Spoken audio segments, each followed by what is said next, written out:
দর্শক এই মুহূর্তে লাহোরের গদ্দাফি স্টেডিয়াম থেকে সরাসরি যুক্ত হচ্ছেন সহকর্মী ইকরাম হুসাইন।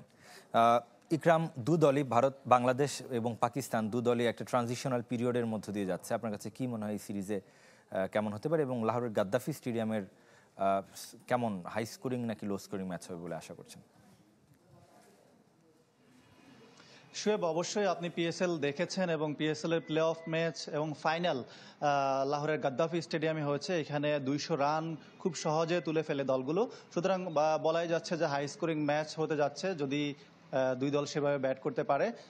হাই স্কোরিং ভেন্যু সেটা তো বলার অপেক্ষা রাখে না। আর আপনি যেটা বলছিলেন যে একটা ট্রানজিশনাল পিরিয়ডের মধ্য দিয়ে যাচ্ছে বাংলাদেশ এবং পাকিস্তান, আপনি যদি পাকিস্তানের কথা বলেন তাহলে বাংলাদেশের আপনি সাফল্য যদি বিবেচনায় নেন তাহলে পাকিস্তানের অবস্থা কিন্তু আরও খারাপ। তারা ব্যাক টু ব্যাক কয়েকটা সিরিজ হেরেছে এবং অনেকগুলো ম্যাচ হেরেছে। সুতরাং এবং বাংলাদেশ যদিও আরব আমিরাতের বিপক্ষে হেরেছে, তার আগে কিন্তু ওয়েস্ট ইন্ডিজের সঙ্গে জিতেছিল।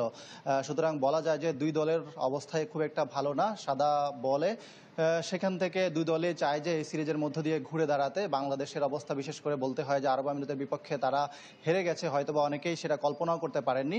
সে জায়গায় থেকে নানামুখী চাপে বাংলাদেশ দল, এবং আপনি যদি দেখেন যে ইনজুরি আক্রান্ত তাসকিন আহমেদ, মুস্তাফিজুর রহমান আসতে পারেননি, নাহিদ রানাও নিরাপত্তা শঙ্কার কারণে আসেননি। আবার বাংলাদেশের ব্যাটিংও যদি আপনি দেখেন, সেই ব্যাটিংও কিন্তু খুব একটা ভালো করতে পারছে না, শুধুমাত্র পারভেজ ইমন ছাড়া। তো সেই জায়গা থেকে বাংলাদেশের সব দিকেই সমস্যা। টিম কম্বিনেশন নিয়েও নানা রকম আলাপ আলোচনা হচ্ছে।